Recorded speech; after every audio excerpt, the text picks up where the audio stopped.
Hello everyone, कैसे हैं आप लोग। उम्मीद है कि आप लोग अच्छे होंगे और अपने अपने तैयारी में मस्त होंगे और ज़ोरदार तरीके से तैयारी कर रहे होंगे। तो फ्रेंड्स, आज आप लोगों के लिए क्लास नहीं लेके आए हैं, बल्कि आज आप लोगों के लिए एक बहुत ही बड़ा नोटिस लेके आए हैं जो निकाला गया है कोल इंडिया की तरफ से। एमसीएल की ओर से निकला है वैकेंसी। यह ओपन वैकेंसी है। आप लोग यदि इसमें डिप्लोमा होल्डर है माइनिंग से, तो आपके लिए बहुत ही अपॉर्चुनिटी आया है, बहुत ही अच्छा अपॉर्चुनिटी है। यह नोटिस आपका आ चुका था 21 फरवरी 2026 को ही, लेकिन किसी कारण से मैं वीडियो इसके रिलेटेड नहीं बना पाया था। लेकिन आप लोगों के लिए आज वीडियो लेके आए हैं जो एमसीएल यानी कि महानदी कोलफील्ड लिमिटेड की ओर से किस किस पोस्टिंग के लिए आई हुई है वो भी देखते हैं। चलिए, तो सबसे पहले देखते हैं किसका वैकेंसी किस में आया हुआ है। तो सबसे पहले देख सकते हैं यहाँ पे दिया हुआ है वैकेंसी टेंडेंटिव, ठीक है। तो इसमें से है आपका नेम और पोस्ट दिया हुआ है। उसके बाद यहाँ पे बैकलॉग यानी कि जो पहले से बचा हुआ सीट था, उसके बाद वैकेंसी इंक्लूडिंग बैकलॉग। तो दोनों इसमें बैकलॉग भी है और बैकलॉग भी है। तो यानी कि जो बचा हुआ वैकेंसी था अगले बार जो आया था उसका बचा हुआ सीट भी है और इस बार का भी आया हुआ है। अब कौन कौन सी सीट के लिए आया हुआ है तो देख सकते हैं यहाँ पे सबसे पहले है कि जूनियर ओवरमैन के लिए है। इसका आप पे स्केल देख सकते हैं कि आपको पेमेंट कितना मिलेगा, 47,330 मिलेगा, ठीक है। उसमें से आपका एसटी एससी जिसमें भी आप कैंडिडेट हैं, जिस कैटेगरी से आप आते हैं, उससे देख सकते हैं कि इस प्रकार से आई हुई है। टोटल सीट है इसमें 192 सीट। उसके बाद है दूसरा नंबर में है आपका माइनिंग सरदार का। इसमें भी अच्छा खासा पेमेंट आपको मिलेगी और इसका सीट है टोटल 448 है, ठीक है। 448 सीट है। ओवरमैन में 192 सीट है। उसके बाद अगला है इसका कि सर्वेयर का। सर्वेयर में भी पे स्केल देख सकते हैं बहुत ही अच्छा खासा दी जा रही है। 51,103 है आपका। उसमें से एसटी का है 10 सीट, जनरल का है 8 सीट, ईडब्ल्यूएस का 1 सीट, एससी का 1 सीट और एसटी का है 14 सीट। तो कुल मिलाकर के आपका 24 सीट है, जो बहुत ही अच्छा है, ठीक है। कुल मिलाकर के आपका सीटें हो जा रही है लगभग, कितना हो जा रहा है, लगभग आपका 664 सीट हो जा रहा है। उसके बाद और कुछ भी पोस्ट दिया गया है जिसमें से आपका ट्रांसलेटर का है। ट्रांसलेटर का है, इसमें भी आपका अच्छा खासा पेमेंट मिलेगा। इसका 1 सीट है। उसके बाद है टेक्नीशियन का। टेक्नीशियन में भी आपको अच्छा खासा पेमेंट मिलेगी और इसका सीट है आपका 2 सीट है। तो कुल मिलाकर के आप देख सकते हैं कि अच्छे खासा, मतलब कि आप मान सकते हैं कि 700 वैकेंसी आपके लिए आया हुआ है। तो यदि आप अच्छे से तैयारी कर लेते हैं, थोड़ी बहुत भी तैयारी कर लेते हैं, तो आपका वैकेंसी, मतलब कि आपका एक पोस्ट लेने से कोई नहीं रोक सकता है। तो आप चलिए देखते हैं कि इसमें क्या क्या है, ठीक है। इसके बारे में भी देख लेते हैं कि तो ये बहुत ही अच्छा आप लोगों के लिए वैकेंसी आया है, बहुत दिन बाद आया हुआ है। तो इसके लिए आप लोग अच्छे से, मतलब की तैयारी कीजिए ताकि आप एक सीट अपने लिए ले सके। एलिजिबिलिटी एंड क्राइटेरिया देख सकते हैं कि क्वालिफिकेशन क्या होना चाहिए। तो जूनियर ओवरमैन के लिए क्या होना चाहिए, यहाँ पे देख सकते हैं diploma in mining engineering of 3 years duration और डिग्री इन माइनिंग इंजीनियरिंग और other equivalent qualification approved in the behalf by the central government from any recognisation institute. यानी कि आप यदि डिप्लोमा भी किए हुए हैं 3 साल का, या फिर आप डिग्री कैंडिडेट है, तो ये आपके लिए बहुत ही इंपॉर्टेंट है। क्योंकि आप इसमें ओवरमैन के लिए आप अप्लाई कर सकते हैं। वो आपका जो होना चाहिए वो वैलिड ओवरमैन कॉम्पिटेंसी सर्टिफिकेट होना चाहिए और यह अनरिस्ट्रिक्टेड टाइप का होना चाहिए, ठीक है। तो अनरिस्ट्रिक्टेड टाइप का होना चाहिए। तो यहाँ से यह आपके लिए बहुत ही, मतलब कि गोल्डन अपॉर्चुनिटी बोल सकते हैं कि आपके लिए आया हुआ है, क्योंकि अभी वैकेंसी कहीं भी नहीं दे जा रही है। उसके बाद भी आपका एमसीएल में यानी कि महानदी कोलफील्ड लिमिटेड में निकाला गया है वैकेंसी। तो ये आपके लिए तो बहुत ही, मतलब कि गोल्डन अपॉर्चुनिटी है। उसके बाद यहाँ पे कहा गया है इस सर्टिफिकेट में आपका कि वैलिड फर्स्ट एड सर्टिफिकेट, आपके पास वैलिड फर्स्ट एड का सर्टिफिकेट होना चाहिए। उसके बाद वैलिड गेस्ट टेस्टिंग सर्टिफिकेट होना चाहिए, ये सब होना चाहिए। उसके बाद देख सकते हैं आगे है कि इसी में कहा गया है कि senior secondary school examination in intermediate examination, यानी कि आप यदि 10+2 पास किए हुए हैं या फिर equivalent examination from the recognisation board examination, तो भी आप दे सकते हैं, ठीक है। आप मतलब कि समझ जाइए कि इंटर वाले को और डिप्लोमा 3 ईयर्स होल्डर माइनिंग, ठीक है, और डिग्री के लिए आपके लिए बहुत ही इंपॉर्टेंट है, ताकि आपके, मतलब कि जॉब यदि करना चाहते हैं एमसीएल में, तो ये आपके लिए गोल्डन अपॉर्चुनिटी है। उसके बाद देख सकते हैं कि माइनिंग सरदार के लिए, माइनिंग सरदार के लिए भी आपका सेम वही जो क्राइटेरिया था, आपका एलिजिबिलिटी क्राइटेरिया था, वही है इसमें भी। उसके बाद सर्वेयर के लिए भी देख सकते हैं कि सर्वेयर के लिए कहा गया है इसमें भी कि सीनियर सेकेंडरी स्कूल एग्जामिनेशन, यानी कि इसमें भी कहा गया है कि आपको 10+2, मतलब कि 12 पास होना चाहिए या फिर equivalent examination any recognisation board से, या फिर कहा गया है डिप्लोमा इन माइनिंग या फिर mine surveying engineering 3 years duration, इसमें भी वही चीज़ कहा गया है। उसके बाद अनरिस्ट्रिक्टेड टाइप होना चाहिए, इसमें भी आपका सर्टिफिकेट। और कहा गया है यहाँ और एक चीज़ आप इंक्लूड किया गया है कि open cast and underground coal mines दोनों हो सकता है, ठीक है। तो आप लोग अच्छे से इसको पढ़ लीजिएगा।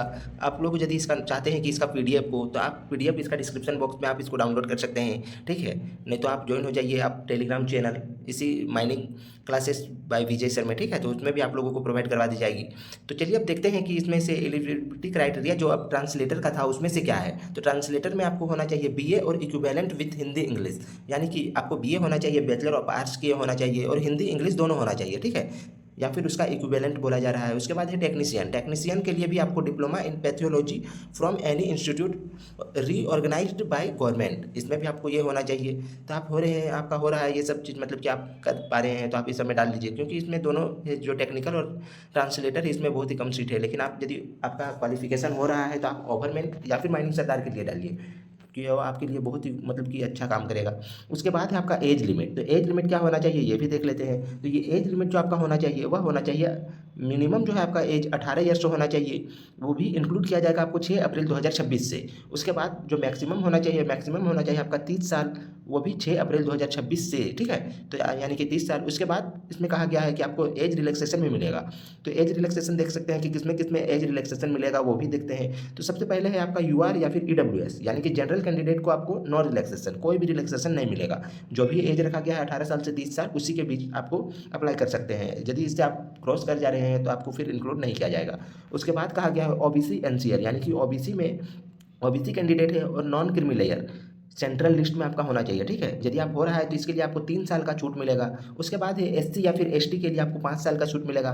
एक्स सर्विसमैन के लिए भी यहाँ पे 3 साल छूट मिलेगा, देख सकते हैं। उसके बाद इसी प्रकार से है सभी के लिए आपको छूट मिलेगा।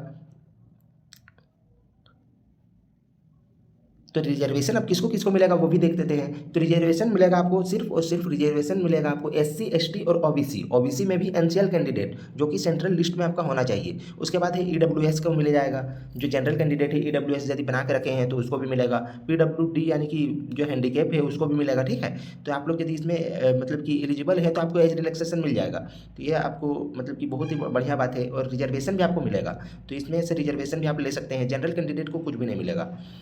उसके बाद आगे देखते हैं कि इसमें सिलेक्शन प्रोसेस का है। इसका सिलेक्शन प्रोसेस देख सकते हैं कि कहा गया है selection process computer based test, यानी कि आपका सीबीटी टेस्ट होगा।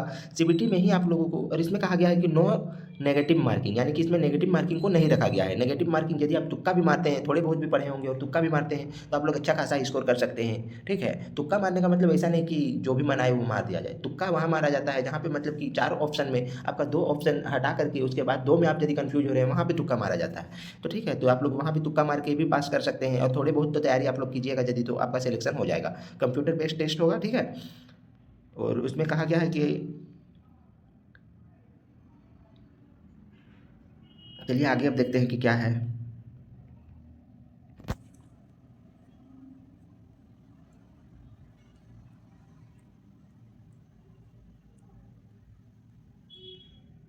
यहाँ पे देख सकते हैं एक दिया हुआ है instruction. Instruction before filling up of application. Application fill आप कर रहे हैं उस समय आपको क्या क्या होना चाहिए कि वैलिड पर्सनल ईमेल आईडी और मोबाइल नंबर, ठीक है, ये आपके पास जरूर से जरूर होना चाहिए। यानी कि और लॉगिन आईडी एंड पासवर्ड, जो भी आपका लॉगिन आईडी रहेगा और जो भी आपका लॉगिन पासवर्ड रहेगा उसको आप लोग को याद रखना है। और आपको ईमेल या फिर एसएमएस के थ्रू मतलब कि सक्सेसफुल रजिस्ट्रेशन किया जाएगा।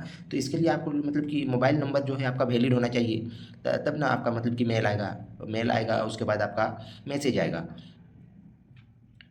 उसके बाद यहाँ पे कहा गया है कि टेस्ट सिटी, यानी कि आपका एग्जाम कहाँ होगा उसका सिटी, यह आपका जो भी है डिसाइड किया जाएगा, यहाँ पे दिया हुआ है। तो इसमें से आपको साधारण भाषा में समझा दिया जा रहा है कि मतलब कि यह आपका बोर्ड डिसाइड करेगा, यानी कि एमसीएल आपका डिसाइड करेगा कि आपका एग्जाम सेंटर कहाँ होना चाहिए, ठीक है।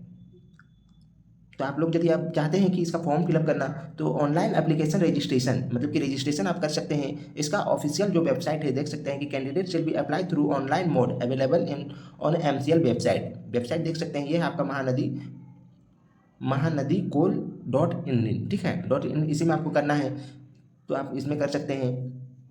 एलिजिबल है उसके लिए आपको इसके डॉक्यूमेंट दिखाया जा रहा है कि डॉक्यूमेंट आपके पास क्या क्या होना चाहिए। तो डॉक्यूमेंट भी आप देख लीजिए कि यहाँ पे डॉक्यूमेंट का लिस्ट आपके पास है कि ये सब डॉक्यूमेंट होना चाहिए। तो देखिए सबसे पहला है आपका कि ईमेल आईडी, उसके बाद दूसरा है आपका कि मोबाइल नंबर। तीसरा है एजुकेशनल सर्टिफिकेट, यानी कि आप डिप्लोमा होल्डर है, जो भी चीज़ किए हो उसका होना चाहिए।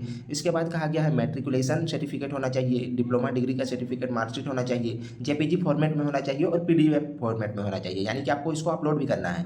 उसके बाद कहा गया है कि कास्ट सर्टिफिकेट होना चाहिए, यदि आप ओबीसी है तो एनसीएल होना चाहिए, या फिर एससी एसटी कैंडिडेट को देना मतलब कि कंपलसरी है। उसके बाद इनकम सर्टिफिकेट फॉर ईडब्ल्यूएस, यदि आप ईडब्ल्यूएस कैंडिडेट होंगे तो आपको फिर देना होगा आपको इनकम सर्टिफिकेट, ठीक है। उसका इसको भी आपको जेपीजी या फिर जेपीजी जो पीडीएफ फॉर्मेट में है इसको आप लोग अपलोड करना पड़ेगा। फिर एक्स सर्विस मैन के लिए भी आपके लिए इसको भी अपलोड करना होगा।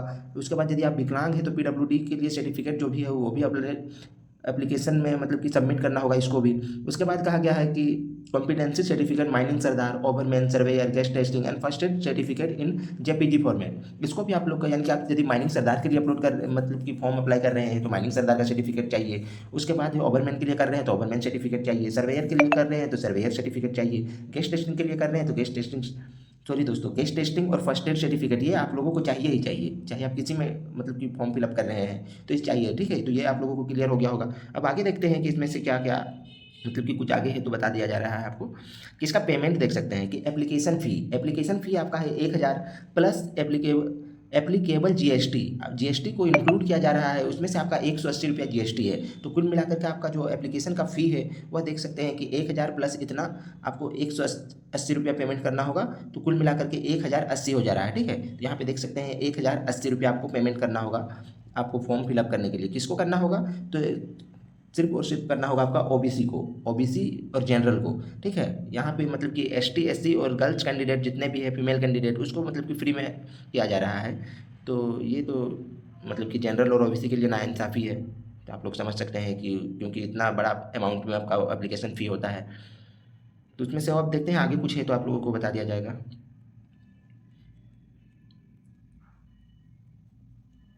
ठीक है, तो और आगे तो कुछ भी नहीं है, देख सकते हैं आप यहाँ पे इंपॉर्टेंट डेट दिया हुआ है कि इंपॉर्टेंट डेट्स यानी कि आपका एग्जाम जो एप्लीकेशन है वह स्टार्ट कब से हो रहा है। तो starting date of online application and payment gateway 16 March 2026, 16 मार्च से आपका मतलब कि एप्लीकेशन स्टार्ट हो रहा है। और last date of submission and online application 6 April 2026 ईस्वी, यानी कि बहुत ही कम टाइम मिला है आपको, आपके पास बहुत ही कम टाइम मिला हुआ है, क्योंकि 16 मार्च से आपका एप्लीकेशन स्टार्ट हो रहा है और लास्ट डेट है आपका 6 अप्रैल 2026, ठीक है। तो इसमें आप लोग देख सकते हैं। उसके बाद जितना भी नोटिस आपका सीबीटी सबका आएगा वह सारा चीज़ आपका नोटिफाइड इन द वेबसाइट में आपको अपलोड कर दिया जाएगा। तो आई होप कि आप लोग अच्छे से पूरे समझ गए होंगे। यदि आप लोगों को किसी भी प्रकार की कोई भी दिक्कत हुई होगी तो आप लोग कमेंट बॉक्स में बता सकते हैं, वहाँ पे आप लोगों को सॉल्व कर दी जाएगी, ठीक है। तो चलिए मिलते हैं अगले वीडियो में नए टॉपिक के साथ, तब तक के लिए जय हिंद, वंदे मातरम।